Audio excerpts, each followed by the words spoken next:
Analysis paralysis is because you're trying to eliminate every little bit of uncertainty that exists, and it's just not possible.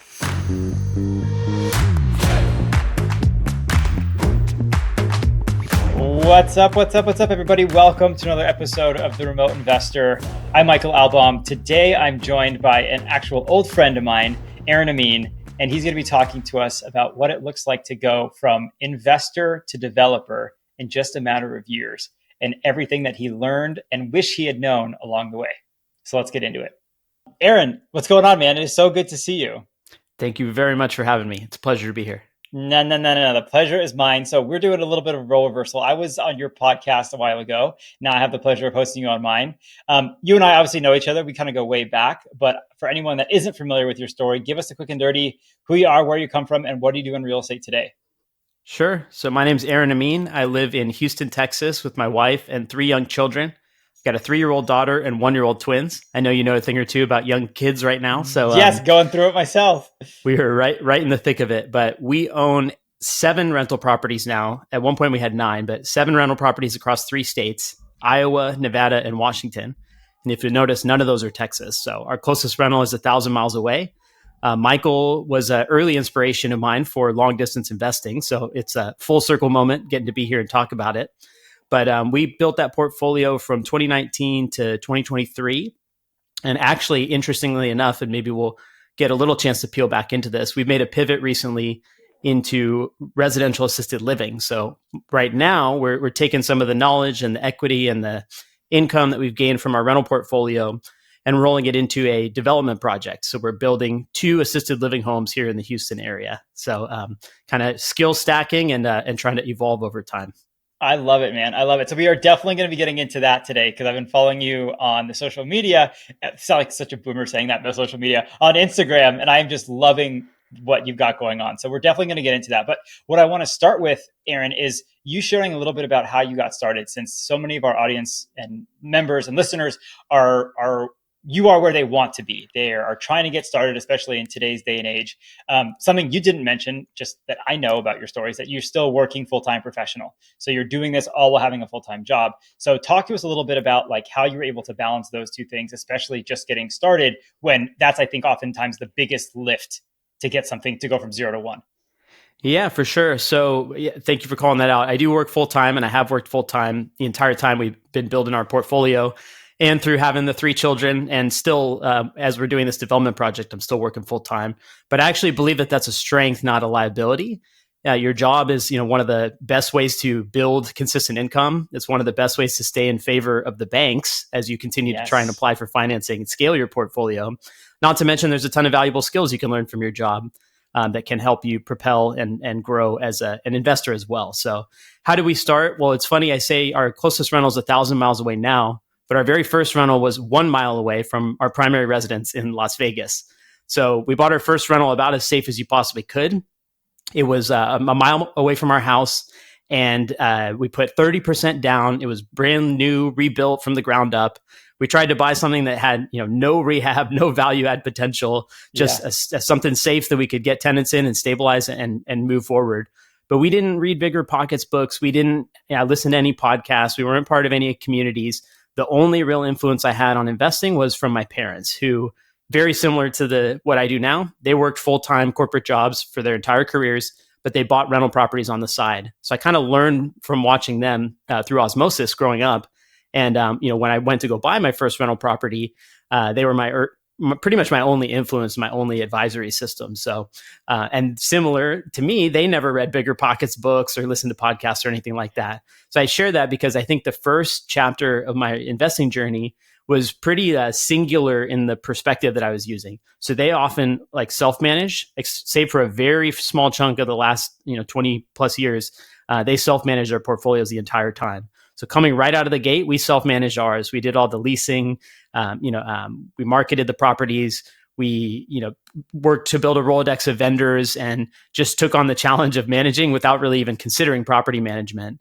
But by doing so, we learned some early lessons. We made some avoidable mistakes that hopefully other people don't have to. But every one of those lessons was reinforced and ingrained in our mind. And so kind of over time, we evolved and continued to build the skill set of what it means to be a landlord. And actually, we had to kind of grow up quickly as investors, because after we bought that first rental, 4 months later, our agent who sold it called us, and he had 2 homes being sold that were actually leased to assisted living operators in Las Vegas. And so we went from like kind of buying one rental and trying it out just to dip our toe in the water to all of a sudden we were faced with, do we really go all in on this and figure out how to buy 2 more? So we went from 0 to 3 properties in about 6 months. And we had to rearrange our entire financial lives to do that. So we had the money for the first rental property, but the second one, we had to get really creative. We did a cash out refi, and we pretty much sold everything we had in the stock market, found a lender that was willing to lend at 15% on an investment property, and dumped basically every penny we had into it just to get into those deals. But so basically, kind of what I'm trying to get at here is that, we went from this like, hey, let's try this out, to all of a sudden we had this identity as real estate investors, all in a really short period of time. But that clicked something in my head, and I fell in love with the process. I fell in love with learning. I fell in love with, I didn't love mistakes, but I loved what I learned from the mistakes. And it made me want to become better investors. So that was all kind of locally. I'll pause there. That was kind of chapter 1. But maybe we can dig into the rest if you want. Yeah, man. Okay, this is awesome. There's so much here that I do want to dig into and kind of unpack. So that first deal, you bought local, you managed it all yourself. You and your wife were doing all this stuff. Are you mad about that? No, because I think we learned more from doing that and making those mistakes than we probably could have if we, tried to really. I feel like sometimes people sit on the sideline and try and learn their way into de-risking everything. And I do believe that you should learn. You should have some sort of method to your madness. But some people sit on the sideline for so long, and you lose the benefit of taking action and learning by doing. And so I wouldn't change a thing. But it's funny. I always say that knowing what I know now, the way we analyze that deal, I'm almost embarrassed to admit, right? Is we basically just said, is the rent higher than the mortgage? Then the mortgage, I didn't know, right? Yeah, I didn't know what PITI was. I just knew that they charged me once a month, and they charged me this amount, and I was bringing in this amount. And my parents told me, as long as build in a buffer of several $100s. They didn't give an amount or a percentage or anything like that. We said, great, so we did it. Knowing what I know now about how I analyze deals and how I allocate for CapEx and expenses and all that stuff, we never would have bought this deal. Like it even at a 30% down payment, it would have been underwater on paper, and we don't do that anymore. That's not how we underwrite. But if we hadn't done it, we wouldn't have bought those 2 assisted living homes. We wouldn't have been able to build this core foundational portfolio in a 6-month time frame. It wouldn't have had that click and changed our internal identity to feel like real estate investors. So that's why I say I would never take any of it back, because ultimately that was the lead domino that led to the rest of everything that we're going to talk about the rest of today. Yeah, no, I dig it, man. Okay, so let's role play here for a minute. I'm a newer investor. I'm just getting started. I'm coming to you because I know that you work also as a real estate coach, and I'm asking you, hey, Aaron, I want to get started investing, but I don't have time to self-manage. Should I not even bother getting started with real estate investing because I can't do what you did? No, I mean, honestly, even when we were self-managing and doing it without a lot of great systems, it's not that time consuming. And I don't want to like understate or try and, I don't want to make it sound like it's easy, but the actual amount of time that you need to spend in order to operate a rental property is not as much as people think. Now, the amount of time is different than the amount of mental bandwidth and the emotional baggage that it can take. Sometimes stuff it's like a software program running in the back of your head. If you have all these open loops, or I got these invoices I need to file, I got to pay this, I got to do my bookkeeping. That stuff can add up if you don't have any organizational system for it. But I think that the best advice I would give to someone brand new is to just try and understand, like lay all the different components of running a rental property out on paper so that you understand what you're getting into. There is stuff, all the little minutia of bookkeeping, monthly reporting. There's stuff you can do to be proactive about repairs and maintenance instead of just waiting for stuff to happen. And so I think it's just instilling that mindset of, how can I get ahead of things and how can I really understand the full picture? And then, we have one of the things we teach in our coaching is this idea of the 20-minute investor. And basically it's parsing out all the responsibilities into these little 20-minute chunks on a daily basis. So instead of batching everything and saying, okay, I'll wait until stuff stacks up and then I'll just use an entire Sunday to try and catch up on everything. It's taking small, consistent action every day. And that's what allows you to be proactive. And I say that 20 minutes too. I don't mean that's not just like taking care of one property. That's also including growing, making offers on new properties, keeping a pulse on your market. You can run and scale an entire business in that amount of time if you build the right type of system and just kind of have the right mindset around it. At least that's our philosophy. Yeah. No, I dig it. I'll buy that. I'm buying what you're selling. So talk to us, Aaron. Going from 1 to 3, I mean, that happened, like you said, almost overnight in the blink of an eye. And you and your wife went all in. You had this one property. You didn't even really have time to let the dust settle on it before you're like, let's pull this ripcord and go all in. What was that like? And why did you think that was a good idea? Well, I mean, it depends how we define all in, right? Because I kept my job. I knew that was a critical component of what we wanted for our future. We didn't have our kids at that time yet, but we knew we wanted kids in the near term future. One part I kind of breezed past is that even though I was working full time, I was working in the entertainment industry. I had a lot of fun. I had some incredible experiences, things that I'll never forget for my entire life. But I was also working probably 70, 80 hours a week. I was in the office 5 days a week, full-time office hours. I was at shows 3 or 4 nights a week. If I wasn't at one of our shows, I was at somebody else's show. And, frankly, it's not like I was getting paid for all that extra time.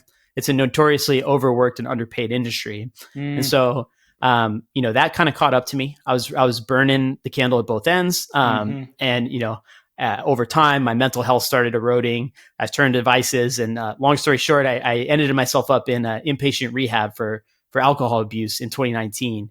And kind of bouncing off that bottom, I had to really, evaluate, what got me there, what behaviors, what mindset, what drove me to that behavior and that outcome. And I realized that I felt like I was ramming my head up against the ceiling. And first of all, I have nobody to blame but myself. So I try and be very clear about that. But I realized that I felt like I had no upside. And no matter how hard I worked, no matter how hard I tried, no matter how much politicking I did in that industry, I just felt like there was nowhere to go. And so what really drew me to rental properties was this idea of owning my own upside, right? Doing something where we can benefit from the value that we add, both economically and otherwise. And so, property appreciation, rental properties, owning things for the long term, building a business for ourselves like that, coming out of that experience where I had kind of hit this bottom. That's what I needed then, was something where I could sink my teeth into and feel like we're going to take ownership of our family's future. We're going to build something that has a long enduring, legacy level impact. And that's kind of the why. And that was the initial why of how we kind of knew that, then when we started buying these rental properties and we saw, and so the more we learned, because we were learning at a very rapid pace, the more we saw that upside and we started to really buy into it. So I think that's the backdrop that, propelled us to move as quickly as we did. And the last thing I'll say is that first rental property we bought was about, I think it was 65 days after I entered that inpatient rehab. So the turnaround was pretty quick. And I think I replaced my vices with, I redirected that energy into real estate and pretty much haven't stopped since then. Good for you, dude. Well, and thank you for sharing, Aaron. That's super, super cool of you to be so vulnerable to share that with me and with all of our audience members. And I'm sure that will resonate with people because I'm sure there are people out there listening that are going through what you've been through. So then talk to us about what that next set of the 2 properties was, because you said they were leased to elder care. Is that what it was? So this particular operator provides assisted living for adults with developmental disabilities. Assisted living. Okay, great. Yeah, so they're actually single family homes. So I know some people, when they think of residential assisted living, they think of 10-bedroom homes that have been chopped up and modified, kind of like a co-living home, and they have the big sprinkler systems and all that. And we will maybe talk about that a little later if we have time. But these are actually just single family homes, 4-bed, 2-bath, and so they have 24/7 rotating staff. The staff don't live there; they just rotate on shifts. And then the residents are there and they have supportive services for them. So depending on the level of handicap they have jobs and the caretakers will help support getting them there and just kind of keeping them as integrated into normal society as they possibly can. But the benefit of that type of arrangement is that they're in a home-like environment. They're not in a facility or somewhere that, they can't feel like they're at home. And so this was actually our first exposure into that concept. Like I had the same conception that, assisted living and these type of services only happen in a facility like environment.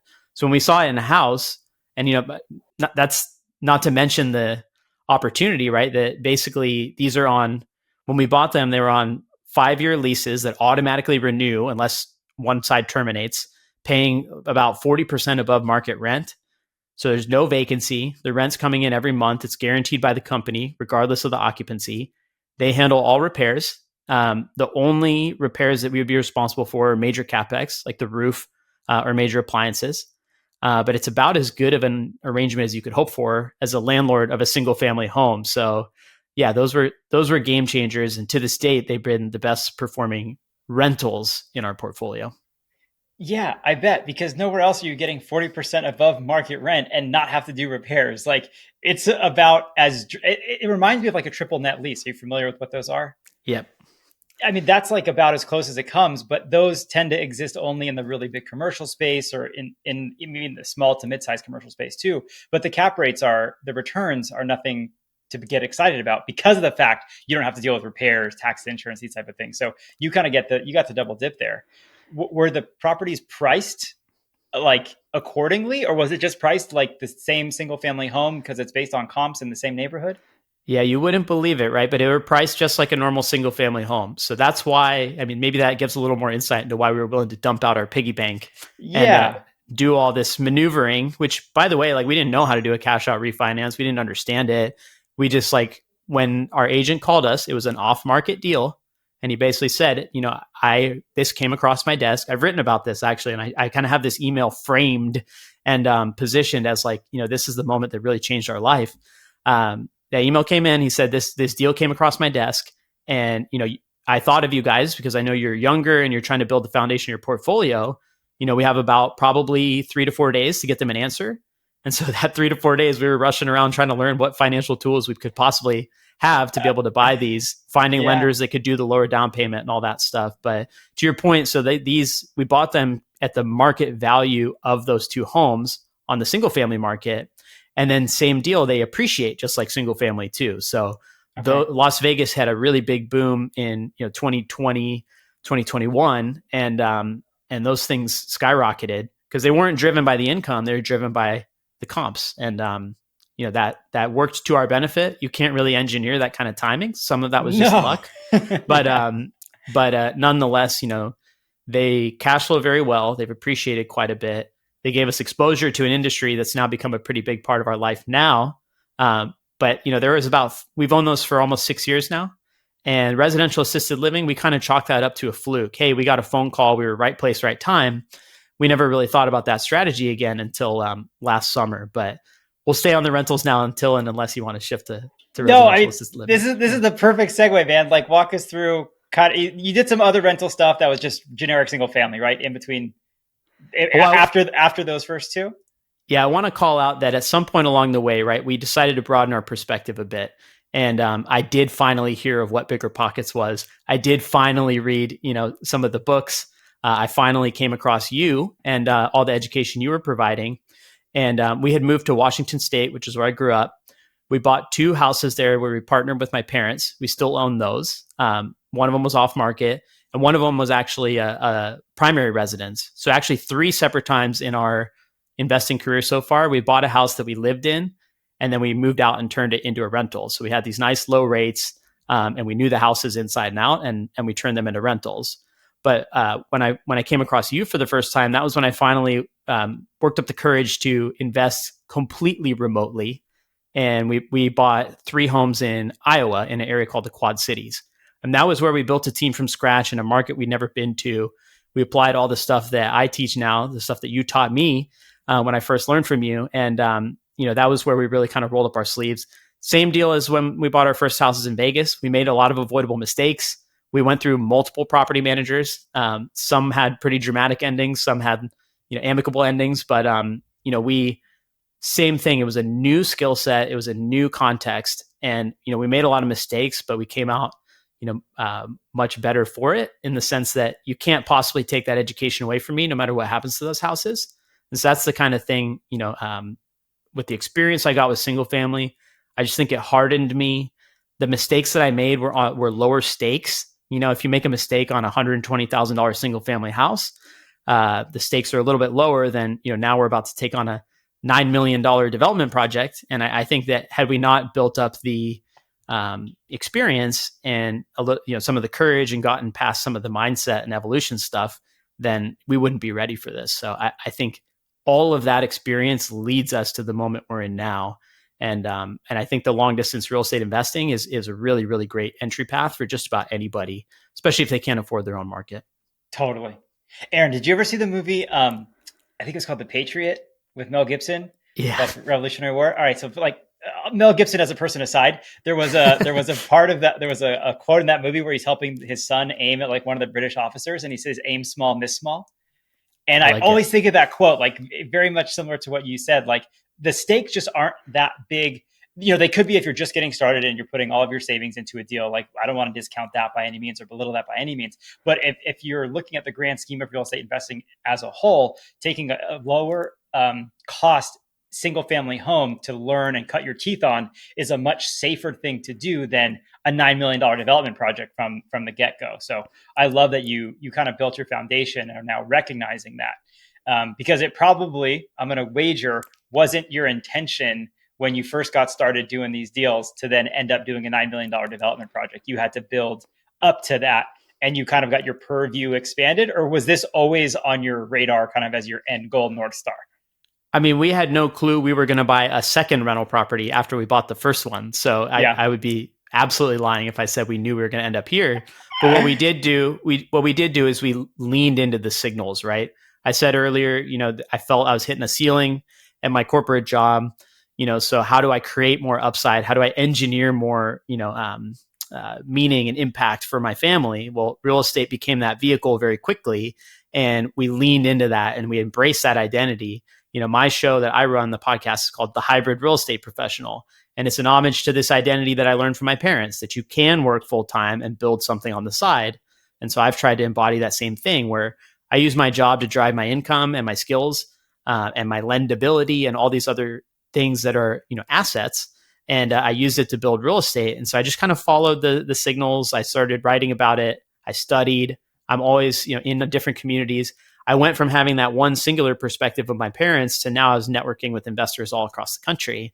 And I think, as I followed those signals, it broadened my perspective. I learned more. I became exposed to more different types of real estate investing. I dabbled in a lot of different things. I considered a lot of different things before we ended up on residential assisted living. But I think that was all part of the journey. And where we're landing right now is just it's an amalgamation of all that experience. And now, we're doing what feels right for us in the moment. I love it. All right, dude, give us the goods. I want to hear all about this $9 million assisted living development project that you're working on in Houston. What is going on? What happened? So residential assisted living, the two homes that I mentioned in Vegas, those were 4-bedroom, 2-bathroom, single family homes. They had no modifications. If that operator moved out tomorrow, we could sell them to a family. We could turn it around pretty quickly, sell it to a regular family at a regular market price for single family. Mm-hmm. What we're doing now is very different. Every state has different laws, but essentially there's usually a maximum capacity for what can be considered residential assisted living.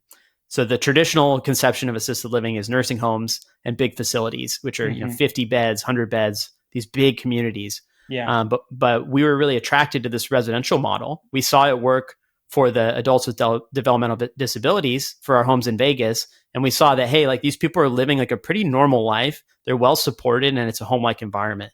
That really resonated with us. My grandma had dementia. My wife, both her grandparents had Alzheimer's. Her father had early onset dementia. And same thing, like they were in these big kind of sterile facility environments. It was depressing when you drop them off. And particularly for my wife, those conditions really haunted her, right? It's like you feel this like almost shame or just depression when you when you leave your loved one in a place like that. And so Mm-hmm. this idea kind of, took all the real estate experience that we had, the exposure we had from the 2 homes that we owned that operated as assisted living. And we said, well, why can't we do that ourselves? So actually the light bulb moment was that I'm in a different mastermind group, and there's a gentleman named Dr. Alex Schlow. He runs a podcast called Physicians and Properties, but he came on and did a session on residential assisted living. And he was talking about how, they own homes all across the country, and they've built relationships with different operators. They know how to do the renovations and modifications. And so again, I chalked ours up to a fluke a while back. I said, hey, we were just right place, right time. We got a phone call. There's no way we can ever do this again. But Alex and his partners launched a mastermind specifically for people wanting to get into assisted living. And so it gave exposure to that entire idea that, okay, like maybe there is a way to do it again. So my wife and I both were just drawn in towards this, and we started exploring what are the options. And long story short, we thought we were going to just buy more houses and lease them to operators.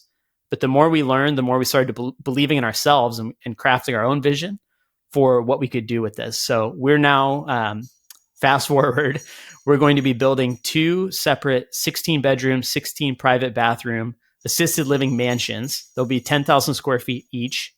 We're under contract for 7 acres of land here in a suburb of Houston called Tomball. It's a beautiful little town. But we're, doing the whole thing. We're running, it's raw land. We got to clear it. We got to run utilities. We're working with a builder. It's going to be probably a 10 to 12 month construction project, followed by another 10 to 12 month lease up period where we're going to actually start the small business operations company and run it ourselves. So it's a real estate play, but realistically, it's also a small business. And, this is our big bet, particularly for my wife, right? She, coming off of having our twins a couple of years ago, she had the similar choice of like go back to corporate and feel like she has a limited ceiling, or lean into her dream and her vision and create her own upside for our family. So that's what we're doing now. It's very intense, very involved, tons of new things, tons of firsts, and we're going for it. Dude, what? This is wild. So like anyone listening to this, my jaw's been on the floor for the last minute that Aaron's been talking. The funniest part about this is like, I knew you were doing this and I still am having this reaction. So first off, kudos to you and your wife. This is super cool. I love that it's like so meaningful and you have this personal passion for doing it because of the lives and experiences that you've had. So I'm sure that the residences that reside in those homes are going to be very well taken care of because you're approaching this from what sounds like the perfect perspective. Okay. Why did you decide to operate this business yourself as opposed to just building the thing and then renting it out?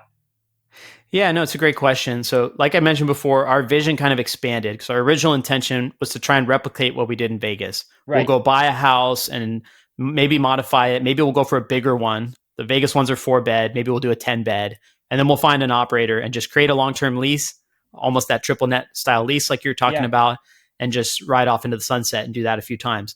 But honestly, it was multifaceted. There was our vision evolved, and my wife really caught fire behind this idea because it really means something to her down to her core of trying to solve this. Hey, I went through something that was really kind of traumatic for me with the experience with my own family. It's one of the most difficult decisions anybody has to make at any point in their life. Unfortunately, aging is unavoidable, and the population is aging very quickly. And so just the idea of being part of that solution felt really good to us, and being able to craft our own vision for that. That's first and foremost. But second is the practicality of life, right? Michael, we sat down when I first worked with you, and we were looking at a spreadsheet of how to buy rentals and, what to calculate our freedom number. And we had this beautiful model on a spreadsheet of, how many you would need to do to reach your independence number. And I love that exercise. I think it's a really eye-opening exercise for beginners. But what it fails to calculate is, sometimes things like what happened with our family. We had 3 kids in 3 years. That doesn't fit on the spreadsheet. And our entire financial life got flipped upside down. That was not a sub-equation that we added into the spreadsheet. I know. And I actually tried to build a calculator that did that. And I couldn't even, I could not even bottle it out because it's so complex. But we went from dual income, no kids to, 1 income, 1 kid to, some combination in between, and then 3 kids, we've always had some side income streams, but part of it's a math problem too. Even with those lease to operator residential assisted living, they cash flow really well. You're still making that net contribution to society, that impact. But the upside on running the business yourself is probably can be 4x that of a lease to operator. Yeah. And there's multiple plays going on at the same time. We're developing. The development on its own is a great investment play. And then running the business, which has value that you can either scale and build systems around and move and do it again, or you can eventually sell that. And it just gives us options. We're in our mid-30s. This is a particularly intense season of our lives with young kids. We want to be able to reach our financial goals earlier so that we can have the flexibility while our kids are still in the house to enjoy it. And so I think it was a math problem transposed underneath a big fiery vision that we discovered in the last year. This is so cool, man. This is just so cool. Okay, let's get down to brass tacks and talk financials. So $9 million. Did you just go to a bank and say, hey, this is our plan, this is the pro forma, can I have the money, please? You take on investors? Are you financing it with cash from your job and then the properties? Talk to us about how you got into that. Yeah. So, it's a whole different game, right? It's commercial lending, but actually in this case, it's SBA. So SBA loan typically serviced by a local or a community bank. So we're still in the process of finalizing all the financing, but we went and basically shopped the project around. So first we had to scope it. We had to get construction bids, which, by the way, getting a construction bid for a project like this is not like having your contractor go walk through the single family house and they can write you a bid on the way out the door. Like this, yeah. It took them multiple weeks, several weeks in some cases, to even come up with the framework for a bid. Yeah. And then you have to go scope all the land and calculate all the infrastructure costs. You go get multiple construction bids. This whole process took months just to even get to the point of being able to approach a bank. To ask for money. Yeah. And then when you do that, you have to present yourself, especially as a first-time operator, you have to really work on your pitch, and you have to show up and give them confidence that if they fund you with 7 or 7.5 million, whatever the final loan amount ends up being, if they fund you with that money, that you're going to be a good steward of it, you're going to be able to actually execute. Anyone can. It's like Shark Tank. Kind of. You got to give a reason to invest. Yeah, exactly. But so basically we package, we do all the market analysis. So similar to rental houses, you have to go figure out what can I charge for a monthly rate for residents, a bed rate, right? And it's much more complex because that bed rate usually comprises a ton of expenses. So each person has their own expense profile, and depending on what they need, you have to really calculate. It's a much more complex calculation.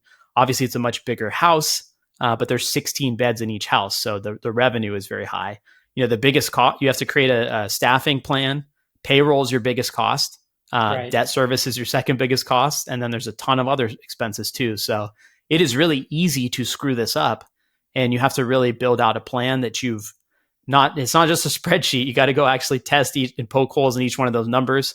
And so we're grateful. We surrounded ourselves. We have a mentor that does construction and development and has launched this exact type of home. So he's guiding us through a lot of the construction and development side. And then we have that other mastermind that we're in that I mentioned. And so we're now just surrounded by people doing residential assisted living. And so we came with a bit of a credibility packet. We're working with this mastermind that focuses specifically on that. We have this mentor who has his borrowed credibility, I believe they call it. Yes. And then we positioned ourselves as well as we could. We talked about my wife's background, her personal story, her skills. We talked about my job, my consulting, my business analysis and financial analysis skills. And we tried to just put together the most compelling story we possibly could about, not only the why behind it, but the how we're going to do it. And then to your point too, so you get the bank loan. We're going to put as much of our money in as possible, but we will have to raise money as well. So we're going to syndicate this deal, which is a whole other can of worms. You got to go and hire a SEC lawyer, pay him $15,000, and they set up this giant special purpose entity where you can pool money from investors, and that will bridge. So the bank will loan up to a certain percentage. The investor funds will fill the gap, and then we'll have our contribution on there as well. But yeah, we're going to have to raise probably close to $2 million when all is said and done, and we'll put in as much as we can afford to. But as you can see, there's a lot of moving pieces. It's a probably from the time we went under contract until the time we close, it'll be about 6 months. And before that, before we went under contract, my wife was driving around all around Houston for 2 or 3 months, just looking for the location. And so it's a whole thing, man. It's a whole thing. This is wild, dude. Okay. All right. I'm so curious. What's like an average bed rate on one of these? What does that look like? Yeah. So it can vary wildly based on the quality, the age, the reputation, a lot of factors. But just throwing out a total like blanket generalization for memory care specifically, which is usually the highest designation of assisted living, means you can care for people with dementia and Alzheimer's. Okay. But the average rates are probably in the 7,000 to 8,000 range for memory care. Okay. All right. And so multiplied by 16, if that's kind of the facility you're designating, that is some serious revenue. Then, of course, you've got payroll. And what is a typical staff member run you that is equipped to handle memory care patients? Yeah, so it's really crazy, and I still have some feelings about this, but it's wild to know that the caretakers in these places, it is not uncommon for them to be making $10 to $12 an hour, and that is a very difficult job. Most people think that it's like nurses and people that are making whatever $80,000 to $90,000 a year, but the caretaker is almost borderline an entry level job in some cases. Now we plan to be more competitive and pay like we want to build a culture.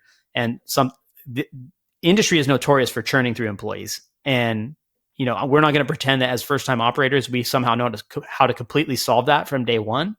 But I do think a lot of that is because of being underpaid, overworked, underappreciated, not having a good culture, not creating a good community environment, et cetera. I digress from your financial question, but anyway, the staffing, is the payroll is your biggest cost. And so let's just say, you pay above average. It's still in that $14 an hour range for the caretakers. You usually have probably one manager on salary. We're going to have a private chef that comes several days a week and preps all the food. And then, we are not going to take any salaries ourselves. And we are going to act as essentially the directors and the operators. So, but that payroll expense, I mean, yes, it's a lot of revenue when you take 16 beds times whatever, the $7,000, $8,000. Right. But you burn through that pretty quick if you're taking out a $7 million loan and you got a big payroll and a 10,000 square foot house. So it's a complicated model. There's a ton of upside, but there's also a lot of ways to screw it up. And, you got to start really well out of the gate. You have to really have a fiery passion for it because it's it can be a grueling business. It's very challenging. Yes, we get the warm and fuzzies knowing that we're going to provide a great environment for seniors, but those seniors are going to be struggling and their families are going to have struggles. It's a difficult phase of life and, it's a tough environment. So you earn that upside with, by being willing to lean in and weather some of those challenges. And, it will not be an easy road ahead, but we're excited because we have that vision behind it. Dude, this is so cool. We could go on for hours talking about this stuff, but I gotta get you out of here. Aaron, like you have done so much in such a short period of time in the world of real estate. What advice do you have for people that are looking up at you, like, oh my God, I could never do what Aaron did. That's so rad. Like, how did he do that? Well, I'm not special. I think whoever might be thinking that, believe in yourself a bit, right? And take it step by step. I mean, I kid you not, the first rental we bought, I didn't know the difference between a primary mortgage and an investment mortgage. I didn't know what PITI was. Didn't know really anything. Like arguably that was a very risky decision to jump in without any foundational knowledge. But I think that learning by doing is the best way to learn. And so I would, urge people to, if you're stuck in analysis paralysis and you've already gathered as much information as you think you need, taking that action is going to be what really gets you to the next step. One foot in front of the other and just keep going. Yes, things have escalated quickly for us over the last 6 years we've been doing this, but not so quick. It didn't happen overnight. None of this stuff happened overnight. It was an evolution. Like I said, we followed the signals that were presented to us. We leaned in where it felt appropriate. We made a lot of mistakes. So not being afraid of mistakes, and then just learn from them and ideally pass them forward to the next generation of investors. And yeah, just get out there and do it, and listen to your heart. I know that sounds kind of crazy, but like we wouldn't have ended up doing this project that we're doing now if we didn't follow what resonated with what we really want to do with our lives. So yeah, I just want to, and I hate this phrase, but double click on, maybe you can help me come up with a better phrasing for that. Like zoom in, like do the iPhone zoom in on something you said. And like what you said is that move forward once you feel like you have enough information to do so. That I think is the crux of what so many people struggle with. I know for me, it was like one more podcast, one more book, one more whatever, and then I'll be ready. So how do you quantify that for people? How do you help people identify, yep, you now have enough information to move forward, or no, you don't? Well, some people are looking for a validating signal from something other than themselves. And I would say if you're going at it completely alone, solo, you don't necessarily need to hire some $20,000 mentor or coach, but lean into a community of some sort, right? Whether it's a free Facebook group or a local investor meetup, get around other people that are doing the types of things that you want to be doing. And you might find that external signal you're looking for, but give yourself permission to lean in. And if you're going at it alone, that's the easiest time, circumstance to be able to talk yourself out of something. And I'm not saying that investing in real estate is right for everyone. I'm not saying that people should blow past warning signs or avoid risk. But my very favorite quote as of recent is, risk is what's left over when you think you've thought of everything. And I don't know, when I've heard that phrase, it really stuck with me because I think about analysis paralysis very differently now. Analysis paralysis is because you're trying to eliminate every little bit of uncertainty that exists, and it's just not possible. You cannot conquer uncertainty. You cannot conquer risk. You can do your best to educate and mitigate that risk, but at some point you gotta take action. And if things don't go as planned, which they probably won't, you will adapt and navigate. And the more you can insulate with other investors, other people like you. I learned a lot from you about how to grow and build this initial foundational skill set, which is one of the reasons I'm so happy and proud to be on this show right now. But like lean in and look at the people that are doing what you want to be doing, figure out what they did, and I bet you every one of them will say they made a lot of mistakes along the way. So don't be afraid of the mistakes. Just take action and adjust as you go. Dude, let's wrap it there. That mic drop, exit stage left. Aaron Ameen, that was amazing. If people want to reach out, talk to you, ask you questions, learn from you, what's the best way for them to get in touch? Sure. I'm very easy to find, but I'll just give you one location. So my full name, aaronameen.com. And I'm also Aaron Ameen on just about every social media handle. So I've got a bunch of freebies there. I've got our story, I've got information about all these projects. So find me there and reach out. I would love to hear from you. Sweet, man. Well, I very much look forward to following you and staying in touch with this massive project. It's going to be so rad. Thanks so much for having me, man. Yeah, you got to take care. Okay, everyone, that was our show. A big thank you to Aaron for coming on, opening up the vest a little bit, getting vulnerable with us. Super cool stuff that he is working on. I definitely recommend you go check out his website to learn and follow what it is he's doing along his journey because it is rad. As always, we love to hear from you. Ratings, reviews are very helpful. Things you want to hear more of or less of in the comments. And we look forward to seeing you on the next one. Happy investing.